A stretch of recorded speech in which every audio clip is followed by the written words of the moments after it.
Hello, welcome to another video. This one is development of a sort of favourite rule system of mine. Regulars will know Skirmish Sangin. A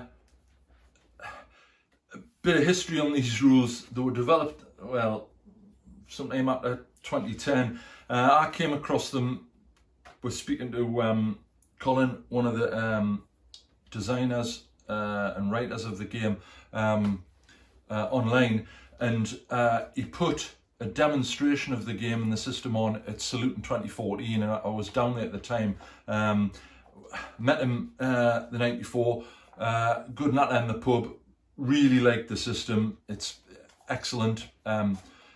If you're at all interested, Skirmish, it's very low level, so you're looking at fire teams and sections, designed principally for modern Afghanistan. It's absolutely superb. I have done a review of the rules. I'll put a link to those at the end of the video. They're just good. They're just really, really good. I like them. Regulars will know how impressed I am with them. So there was some talk for a while about like the second edition, and the second editions being in a playtest mode, which are these guys here. Titles altered, it's now called Sangin, Skirmish System for Modern Afghanistan. So when I heard about them, obviously I'd spoke to Colin, and he really wanted to update them and improve them, but still keep the flavour of the original set.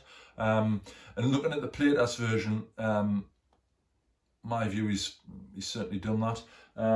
So it's Colin and Nathan have worked on this. Basically, if you've played Skirmish Sangin, you'll recognise a lot of the stuff. They've tidied it up a fair bit and quickened it. They've also put this really, really good addition to it called Tempo, which is basically to game the momentum in military operations. So all trained armies know, the well-trained armies know the importance of momentum during a battlefield, and you've got to seize the initiative, keep the momentum, speed, aggression, violence of action. That's what it's about at low-level engagements. And they've put this system in to symbolise that. When we go down to the workbench and I do a flick through the rules, I'll mention it and you'll see what I mean. Really, really good. I'm very impressed. This video is really going to be in sort of two parts. This is a sort of a quick run through of the rules, and then me and Alex are going to do a small engagement to show you the new rules in action. That'll be coming up probably within a week of this first part being released. So that's where we are. We'll go down to the workbench, have a look at the rules. Right, Sangin, let's have a quick flick through. As I mentioned, this is a playtest version. All the other information I've given in the introduction and the end. And so, start off with, they've purposely done it so there's no pictures and there's no photos. It's just basically the text, because obviously this is a work in progress. However, I would say Colin and Nathan done a cracking job. So it basically starts off with an introduction, what you need to know. All of the characters have this character card. There are some templates at the end of the rules that he supplied, which I'll show you at the end. And basically this covers all your things. So what you're basically doing is picking sorting an experience level out and rolling the character up. This is sort of your morale section here, obviously going from 0% down to pinned, and this is your tempo, which we'll discuss in a little bit. Damage section in the center, and the other information in the middle. Basically, the way it works on an action points scheme. So there's an initiative system. Figures get activated when they're activated, similar to, well, virtually the same as Sangin, they get 3 action points in which they can do things. Initiative is done when they end up with effectively, should I mention, when you do the initial character generation, you end up with an initiative score. It's slightly randomly developed, but you have it, and that ranges from, well, in theory 0, but normally it's running from 2 up to 15. Each turn's 10 phases, and basically the higher your initiative, you can activate first. Goes through actions, what you can do, movement actions, combat actions. You're looking, the thing I like about the movement thing is it depends what you want to do. So if you're walking, if someone opens up and you're trying to spot you, you're classed as moving. You're classed as standing rather than moving. Obviously, if you're running or moving quickly, that's classed as moving. You're easier to spot. They give all the basic movement options, whether you want to stand up, go firm, which is basically going prone, making the best use of cover, entering, disembarking, stuff like that, all very easily explained. It goes on to combat actions, what you can do. There's a thing called focus, which is spending more of your 3 APs on concentrating and focusing when you're going to take a shot, which obviously makes sense. There's then skill rules. These are all D100 based. There is a fumble table, which is quite nice.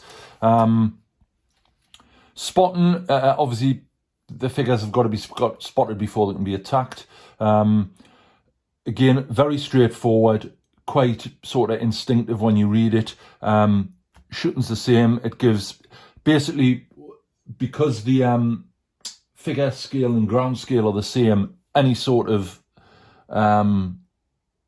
weapon, the whole table is basically going to be within range, obviously depending on line of sight and spotting. So it gives some, they've given some basic stats in here, because obviously this is a work in progress. But if you wanted to try it out, there's basically everything you need. You need here, ranging from hand grenades and pistols, shotguns, submachine guns, up to assault rifles, RPGs, laws, even got javelin in and stuff like that. So there is a combat modifier table. There's a spotting section here and a shooting section, and obviously what the target's doing, what the spotter's doing. Penalties then goes on to describe the modifiers and how they work. So what I mentioned before, morale, should have probably called it suppression. That's the correct term. This varies throughout the game when things happen. So you don't have to be hit to suffer suppression. So basically, if you're shot at, you're going to suffer suppression.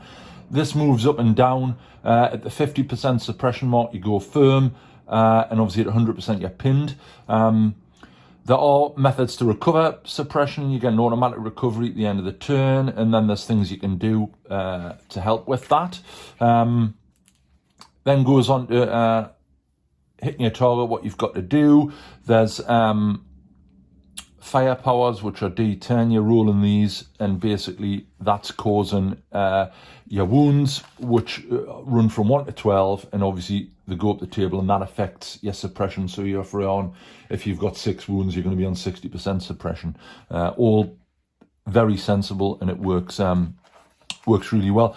Right, this is the thing that I'm really taken with. The guys have called it tempo, and it's basically representing momentum on the battlefield, good leadership, and the standard, well, most educated armies, speed, surprise, and obviously a violence of action. It all comes together. You start off, you can have a maximum tempo, runs 1 to 5, depending on the quality of your troops. And the clever thing is that they gain a point of tempo whenever they succeed at a skill roll by rolling less than 10% of the target number. Sounds a bit complicated, but when you actually play it, it works quite well. And you can use tempo to do various things. You can gain action points. You can react to contact, which is really nice. You can react either by moving or returning fire. There's the interrupt ability using tempo, which is to interrupt another enemy's activation. You can also mentor, which is quite a clever thing where you have like a donor character that can pass stuff on to another character, which is good. Command skills. Again, you can basically gain tempo. So not all the figures of command figures. It's obviously NCOs and officers, but I was quite taken with that. Little bit on template weapons, so burst and blast weapons. So your light machine guns, heavy machine guns, and your blast weapons, so grenades, including 40mm. Section on buildings, how to get into them.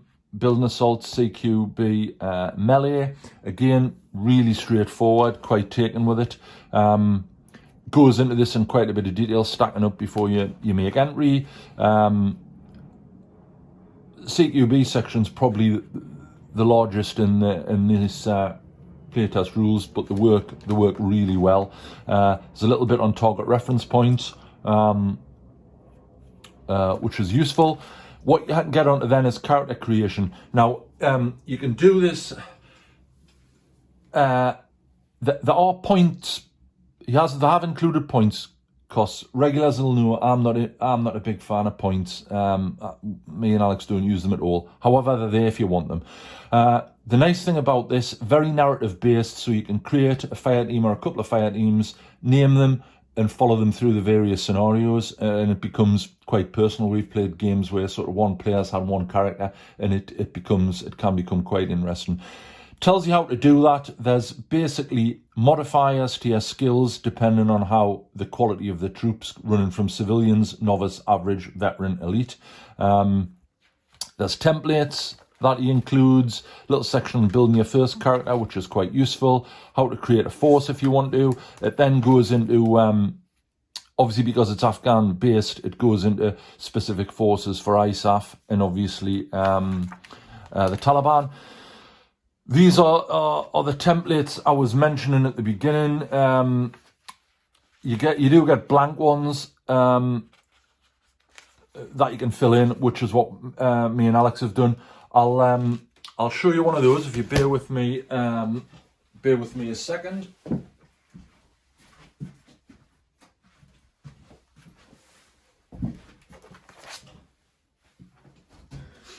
Right, so what we've got here is I'll just pop it down there and zoom in a bit. See if we can. Right, that's better. So what we've got here is I filled this in. Alex has created a character. This is a Corporal Ray he's created, who's a veteran NCO. He's rolled his stats, so you can see the stats are percentage scores here. He's got an initiative of 7, 2 grenades, body armor.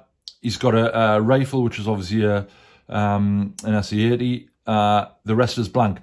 Now, marking these, there's, well, a couple of suggestions. You could use small paper clips, push it on the side. I've got these. This is just basically in a card protector. Paper clips on, slide it down. Paper clip on the bottom for your tempo going up and down. You would have to mark the damage in some way. All we're using is a dry erase marker, which is just as easy, and then you can just mark it off. We've got red ones, and then just obviously rub it off. So that's where we are. I would definitely recommend, if you're at all interested, the links are in the at the end of the video. If you're not a member of Skirmish Sangin Facebook page and you're interested in the rules, you certainly need to be. You can download the rules from the file section in there. Really, really impressed. So there we are, folks. Sangin, really, really impressed with it. If you've got the original set, get over to the Facebook page and download the playtest version. I've no doubt whatsoever, knowing Colin, that the production version is going to be full of great diagrams and cracking photos. That was certainly the case with Skirmish Sangin, and I have no doubt whatsoever that Sangin will be exactly the same. So I'll certainly be getting a copy as soon as it comes out, and I would recommend anyone else who's interested in this period to do so. As a sideline to that, we're adapting the system for use in the Falklands. Regulars will be aware I'm doing a very small scale 28mm Falklands setup, which is progressing really well, and we'll be using the system for that. Obviously, it's easily morphed into any modern period. You've got all the stats there. It's just tinkering a little bit with perhaps the phone bullet table, and obviously getting your own narrative and setting involved. So if you enjoyed the video, give it a thumbs up, like it.